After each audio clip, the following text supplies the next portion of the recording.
வணக்கம். நாமக்கல் மாவட்டத்தில் உள்ள கொல்லிமலையில் அமைந்துள்ள அறப்பளீஸ்வரர் திருக்கோயில் வரலாற்றை பற்றி பார்க்கலாம். உயிர்களின் வாழ்க்கை மகத்துவம் பெற இறை வழிபாடு மேற்கொண்ட சித்தர்கள் தவம் செய்ய தேர்ந்தெடுக்கப்பட்ட இடங்களில் ஒன்று கொல்லிமலை. அவர்கள் இங்கு ஒரு சிவலிங்கம் ஸ்தாபித்தனர். தர்மத்தை பின்பற்றி சித்தர்களால் பிரதிஷ்டை செய்யப்பட்டதால் அறப்பளீஸ்வரர் என பெயர் பெற்றது. பிற்காலத்தில் இந்த நிலம் விளைநிலமாக மாறி சிவலிங்கம் மறைந்துவிட்டது. விவசாயி ஒருவர் நிலத்தை உழுதபோது கலப்பை ஓரிடத்தில் சிக்கிக் கொண்டது. அங்கு தோன்றிய போது சிவலிங்கம் இருப்பதை கண்ட விவசாயி ஊர் பொதுமக்களிடம் தெரிவித்தார். மக்கள் மலையில் கிடைத்த இலை தழைகளால் பச்சை பந்தல் அமைத்து சிவனை பூஜித்தார். பிற்காலத்தில் கோயில் கட்டப்பட்டது. இங்கு சிவன் சுயம்பு மூர்த்தியாக அருள்பாலிக்கிறார். சிவலிங்கத்தின் உச்சியில் கலப்பை மோதியதால் ஏற்பட்டுள்ள தழும்பு காணப்படுகிறது. ஒரு இடத்தில் நின்று ஒரே நேரத்தில் அறப்பளீஸ்வரர், அறம் வளர்த்த நாயகி தாய், விநாயகர், முருகன் ஆகிய 4 தெய்வங்களையும் ஒரு சேர தரிசித்து மகிழும் அரிய அமைப்பு இக்கோயிலின் தனிச்சிறப்பாகும்.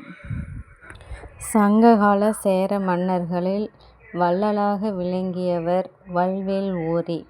ஒரே அம்பில் காட்டு யானை, புலி, புள்ளிமான், காட்டுப்பன்றி, உடும்பு போன்றவற்றை வீழ்த்திய வலிமை பெற்ற இவர் ஆட்சி காலத்தில் இக்கோயில் கட்டப்பட்டது.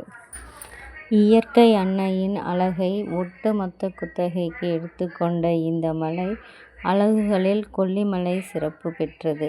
தன் அழகை 17 மைல் தூரத்திற்கு விரித்திருக்கும் இந்த மலை ஏறத்தாழ 2000 ஆண்டுகளுக்கு பழமை வாய்ந்தது. பசுமையான மலையின் உச்சியில் அற்புதமாக அமைந்த கோயில் இது. கொல்லி மரங்கள் நிறைந்திருப்பதால் இம்மலைக்கு இப்பெயர் பெற்றது. கொல்லிமலைக்கு செல்லும் பயணம் திகிலாகவும் மகிழ்ச்சியாகவும் இருக்கும். 7ஆம் நூற்றாண்டில் வாழ்ந்த திருஞான சம்பந்தரும் திருநாவுக்கரசரும் தமது தேவார பாடல்களில் பாடியுள்ளார்கள். கொல்லி குளிர் அறைப்பள்ளி என்றும், கல்லால் கமல் கொல்லி அறைப்பள்ளி என்றும் திருநாவுக்கரசர் இந்த கோயிலை தமது பாடல்களில் குறிப்பிட்டுள்ளார். திருஞான சம்பந்தர் தமது திருத்தலக்கோவையில் அறைப்பள்ளியை போற்றியுள்ளார். இக்கோவிலின் உட்பிரகாரத்தில் அமைந்துள்ள ஒரு கிணற்றில் இருக்கும் மீன்கள் அனைத்தும் அறப்பளீஸ்வரர் என்று அழைத்தால் நீந்தி வருகிறது என்பது இங்குள்ள பக்தர்களின் நம்பிக்கையாகும். மேலும் இக்கோவிலின் அருகில்தான் பிரசித்தி பெற்ற ஆகாய கங்கை நீர்வீழ்ச்சி அமைந்துள்ளது. கொல்லிமலை பச்சை பசேல் என்ற வளமிக்க காடுகளும் சிந்தைக்கினிய நீரோடைகளும் அழகுக்கு அழகு சேர்க்கும் மலையாகும். கருநெல்லி, கருநொச்சி, ஜோதிப்புல் என்ற எண்ணற்ற மூலிகைகளை கொண்ட மூலிகை மலை என்று அழைப்பார்கள். சித்தர்களும் முனிவர்களும் தவமிருந்து இறைவனை வழிபட்ட தெய்வீக மலை. சங்ககால புலவர்கள் அகநானூறு, புறநானூறு, நற்றிணை ஆகிய நூல்களில் கொல்லிமலையை குறித்து பாடியுள்ளனர். இக்கோவிலின் அருகில் பஞ்ச நதி உள்ளது. பஞ்ச நதியில் உள்ள மீன்களுக்கு பக்தர்கள் உணவுப் பொருட்களை வழங்கியும் மீனை பிடித்து மூக்கு குத்தியும் மகிழ்வது வழக்கம்.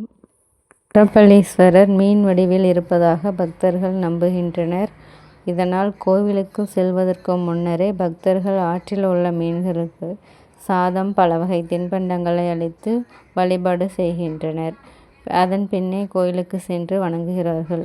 ஒரு சமயம் பக்தர் ஒருவர் அறியாமையால் மீன்களை பிடித்து அறுத்து சமைக்க ஆரம்பித்தார்.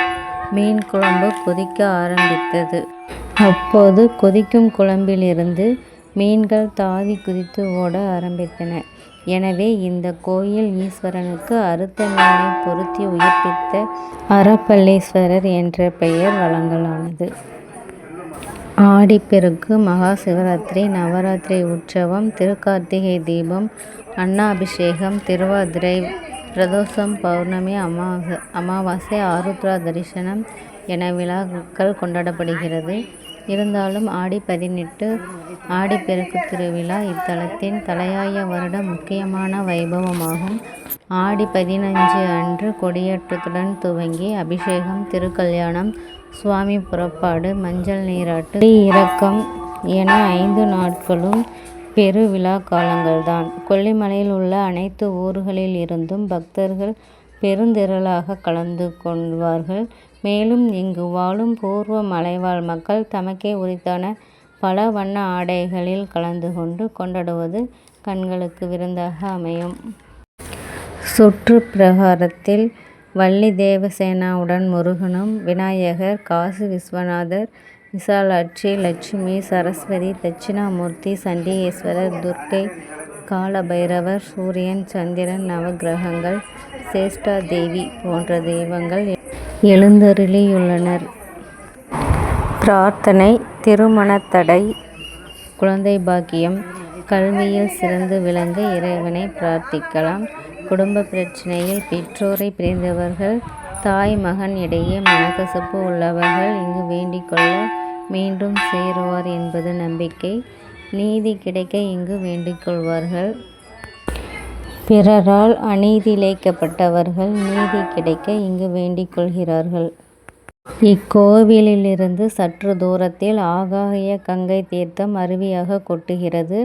கோயிலின் வடபுறத்தில் வற்றாத 5 ஜீவநதிகள் ஒன்றாக கலந்து வந்து 150 அடி உயரத்தில் இருந்து பூத்தூவலாய் விழுகின்றன.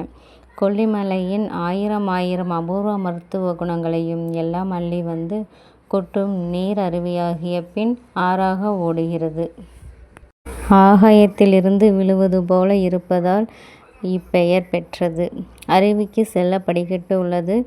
இத்தீர்த்தத்தில் நீராடி சுவாமியை வழிபடுவார்கள். ஆகாய கங்கை அருவியிலிருந்து சற்று தூரத்தில் கோரக்க சித்தர், காலங்கிநாதர் தங்கிய குகைகள் உள்ளன.